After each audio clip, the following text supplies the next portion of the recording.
இன்னைக்கு நாம அரசியல் தத்துவத்துல ரொம்பவே முக்கியமான ஒரு கருத்தை பத்தி பார்க்க போறோம். அதுதான் சமூக ஒப்பந்த கோட்பாடு.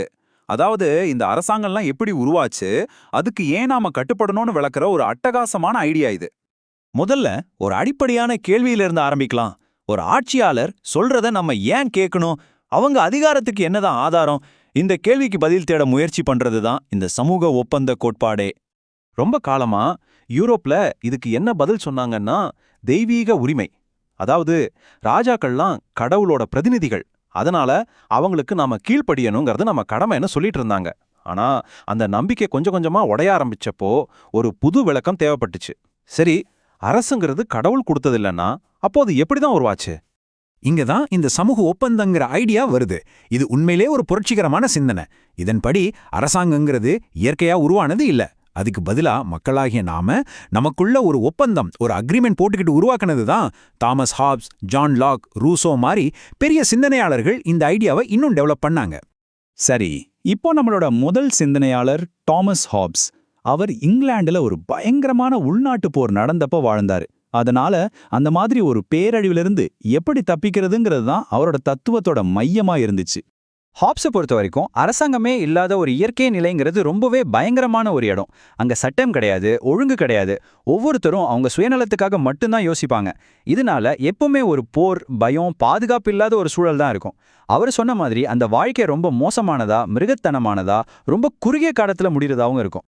இந்த கொடூரமான நிலைமையில இருந்த தப்பிக்கிறதுக்காக மக்கள் தங்களுக்குள்ள ஒரு ஒப்பந்தம் போட்டுக்கிட்டாங்க. அது என்ன ஒப்பந்தம்னா, அவங்க கிட்ட இருந்த எல்லா உரிமைகளையும் அதிகாரத்தையும் ஒரே ஒரு ஆட்சியாளர் கையில முழுசா கொடுத்துட்டாங்க. எதுக்கு? பாதுகாப்புக்கும் ஒரு ஒழுங்கான வாழ்க்கைக்கும் தான். இது ஒரே ஒரு முறை செய்யக்கூடியது, திரும்ப பெற முடியாத ஒரு ஒப்பந்தம். இங்க ஒரு முக்கியமான விஷயத்தை நம்ம கவனிக்கணும். ஹாப்ஸ் சொல்ற அந்த ஆட்சியாளர் இந்த ஒப்பந்தத்தோட ஒரு அங்கம் கிடையாது. மக்கள் தங்களுக்குள்ள ஒப்பந்தம் பண்ணி அவரை உருவாக்குறாங்க. அதனால அவர் மக்களுக்கு பதில் சொல்ல வேண்டிய அவசியமே இல்ல. அவரோட அதிகாரம் எல்லையற்றது. அவர் என்ன நினைக்கிறாரோ அதுதான் சட்டம். அடுத்து நாம ஜான் லாக்கை பத்தி பார்ப்போம். ஹாப்ஸ் மாதிரி குழப்பத்திலிருந்து தப்பிக்கிறது லாக்கோட நோக்கம் கிடையாது. அதுக்கு பதிலா ஒரு மன்னரோட அதிகாரத்தை எப்படி கட்டுப்படுத்துறது, தனிப்பட்ட மனுஷங்களோட உரிமைகளை எப்படி பாதுகாக்கிறதுங்கிறது தான் அவரோட முக்கிய குறிக்கோளா இருந்துச்சு. இது ஒரு அருமையான ஒப்பீடு பாருங்க. ஹாப்ஸ் இயற்கை நிலைய ஒரு போர் நிலைன்னு சொன்னாரு, ஆனா லாக் அதை ஒரு சுதந்திரமான நிலைன்னு சொன்னாரு. லாக் என்ன நம்பினாருன்னா, மனுஷங்க இயல்பாவே நல்லவங்க, பகுத்தறிவு உள்ளவங்க, அது மட்டும் இல்லாம அவங்களுக்கு இயற்கையான சில உரிமைகளும் இருக்கு. லாக் பிரகாரம் இந்த 3 உரிமைகளும், அதாவது உயிர், சுதந்திரம், அப்புறம் சொத்துரிமை, ஒவ்வொரு மனுஷனுக்கும் இயற்கையாவே இருக்கு. இதை யாரும் பறிக்க முடியாது. அரசாங்கத்தோட முக்கியமான வேலையே இந்த உரிமைகளை பாதுகாக்கிறது தான்.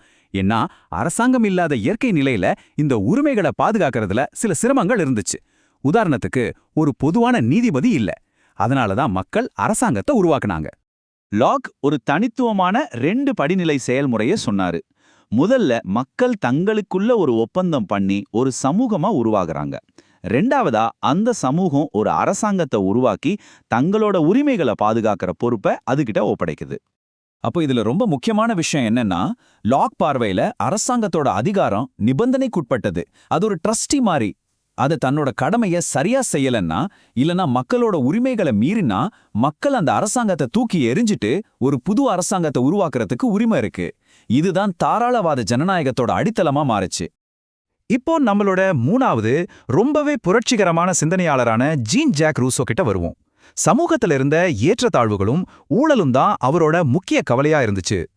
ரூசோ இயற்கை நிலைய பத்தி வச்சிருந்த பார்வையே முற்றிலும் வேற மாதிரி இருந்துச்சு. அவர் அதை ஒரு பொற்காலமா பார்த்தாரு. அந்த காலத்துல மனுஷன் ரொம்ப சுதந்திரமாவும் சந்தோஷமாவும் சமமாவும் இருந்தான். ஆனா மக்கள் தொகை அதிகமாகி தனியார் சொத்துங்கிற ஒரு கருத்து வந்த உடனே அந்த அமைதியான நிலைமை அழிஞ்சு போய் போட்டி, பொறாம, சண்டைகள் எல்லாம் உருவாகிடுச்சு. சமூகம் கொஞ்சம் சிக்கலாக ஆரம்பிச்சதும் ஒவ்வொருத்தருக்கும் தனிப்பட்ட விருப்பங்கள் முரண்பட ஆரம்பிச்சது. எனக்கு இது வேணும், உனக்கு அது வேணும்னு மோதல்கள் உருவாச்சு. இதுக்கு ரூசோ என்ன தீர்வு சொன்னாரு தெரியுமா? ரூசோ பொது விருப்பம் அப்படின்னு ஒரு ஆழமான கருத்தை அறிமுகப்படுத்தினாரு. மக்கள் அவங்களோட உரிமைகளை ஒரு ராஜா கிட்ட கொடுக்கல, அதுக்கு பதிலா ஒட்டுமொத்த சமூகத்துக்கிட்டேயே ஒப்படைச்சாங்க. இந்த பொது விருப்பங்கிறது எல்லாரும் என்ன விரும்புறாங்க அப்படிங்கறதோட கூட்டுத்தொகை இல்ல, அதுக்கு பதிலா சமூகத்துக்கு எது நல்லது அப்படிங்கிறதுக்கான விருப்பம். இது தனிப்பட்ட ஆசைகளை தாண்டி ஒரு பொதுவான நன்மைக்கான நோக்கம். இதோட விளைவு என்ன? மக்கள் இறையாண்மை, அதாவது கடைசி அதிகாரம் மக்கள்கிட்ட தான் இருக்கு. மக்கள் அவங்களுக்கு தேவையான சட்டங்களை அவங்களே உருவாக்கிக்கிறாங்க. சிம்பிளா சொல்லணும்னா அவங்க தங்களையே ஆட்சி செஞ்சுக்கிறாங்க. இதுதான் ரூசோவோட ஒப்பந்தத்தோட சாரம். இதுவரைக்கும் நம்ம பார்த்த அந்த 3 முக்கியமான கோட்பாடுகளையும் இப்போ நேருக்கு நேரா ஒப்பிட்டு பார்க்கலாம். அப்போதான் முழு விஷயமும் நமக்கு இன்னும் தெளிவா புரியும். பாருங்க, இந்த அட்டவணை எல்லாத்தையும் ரொம்ப அழகா சுருக்கமா சொல்லுது. ஹாப்ஸை பொறுத்த வரைக்கும் அராஜகம்தான் முக்கிய பிரச்சனை. அதுக்கு தீர்வா வரம்பில்லாத அதிகாரம் கொண்ட முடியாட்சியே சொன்னாரு. லாக் உரிமைகளை பாதுகாக்கிறதுல இருக்கிற சிரமங்களை பிரச்சனையா பார்த்து வரையறுக்கப்பட்ட அரசாங்கத்தை ஆதரிச்சாரு. ஆனா ரூசோவோ சமத்துவமின்மையை ஒரு பெரிய பிரச்சனையா பார்த்து மக்கள் இறையாண்மை கொண்ட குடியாட்சியை ஒரு தீர்வா முன்வச்சாரு. இந்த வரலாற்று கோட்பாடுகள் எல்லாம் பார்த்ததுக்கு அப்புறம் ஒரு முக்கியமான கேள்வி எழும்புது.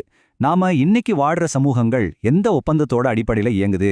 நாம ஹாப்ஸோட பாதுகாப்பு ஒப்பந்தத்துல வாழ்றோமா, லாக்கோட உரிமை ஒப்பந்தத்துல வாழ்றோமா, இல்ல ரூசோவோட மக்கள் ஒப்பந்தத்துல வாழ்றோமா, இல்லனா இது எல்லாத்தோட ஒரு கலவை இல்லையா? இது நாம எல்லாரும் யோசிக்க வேண்டிய ஒரு முக்கியமான கேள்வி.